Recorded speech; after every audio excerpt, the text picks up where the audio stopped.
તો જે ગૌમાં તમારા દરેક પશુપાલક ભાઈઓને હું છું તમારો મિત્ર વિરલ ઠુમર આજ સવારમાં આપણે લઈ દીધી ભૂખ એટલે આપણે ખાઈ લીધી પ્રસાદી ખાધા વગર હાલે એમ જ નહોતું. જો ના પડીએ તો બીજી વખત આવે એટલે એક શબ્દ બોલ્યા વગર પ્રસાદી ખાઈને આપણે વર્ગી ગયા આપણા કામે. તો આપણે સવારમાં મૂકી દીધો જીવફિટર નો ડોઝ.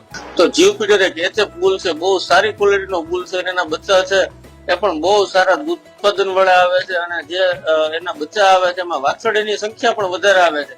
એટલે આપણે મોટા ભાગે સારી એચએફ ગાયોમાં જીવફિટર જ મૂકવાનો આગ્રહ રાખીએ કે જીવફિટર ના બચ્ચા છે સારી દૂધાળી ઓલાદના આવે છે અને દૂધના સારા રેકોર્ડ ધરાવે છે. જેથી કરીને નાનામાં નાના પશુપાલકને ત્યાં સારામાં સારી ઓલાદ હશે તો જ પશુપાલનને આપણે આગળ લઈ જઈ શકશું. કારણ કે અત્યારે સૌરાષ્ટ્રમાં પશુપાલન ખૂબ જ ઓછું થતું જાય. હવે આપણે પાછી લઈ ગઈ ભૂખ એટલે આપણે પી લીધું દૂધ. કારણ કે હવે ઓલી પ્રસાદી તો પાછી લેવાય. પશુપાલક ભાઈઓને ખાસ તમારા પશુઓમાં બિજદાન કરાવતી વખતે સારી દૂધાળુ અને સારી ઓલાદ ધ્યાનમાં રાખીને બિજદાન કરાવો. કારણ કે જો સારી ઓલાદ હશે અને સારું દૂધાળુ પશુ હશે તો જ આવતીકાલનું ભવિષ્ય છે. અને ખાસ આપણા સૌરાષ્ટ્રમાં પશુપાલન ખૂબ જ ઓછું થતું જાય છે. એનું મેઇન કારણ એક જ છે કે આપણી પાસે હવે સારી ઓલાદ અને સારા દૂધાળા પશુની સંખ્યા ખૂબ જ ઓછી રહી છે. અને બહારથી જે આપણે પશુ લાવીએ છીએ તે અહીંયાના વાતાવરણમાં અનુકૂળ આવતું નથી.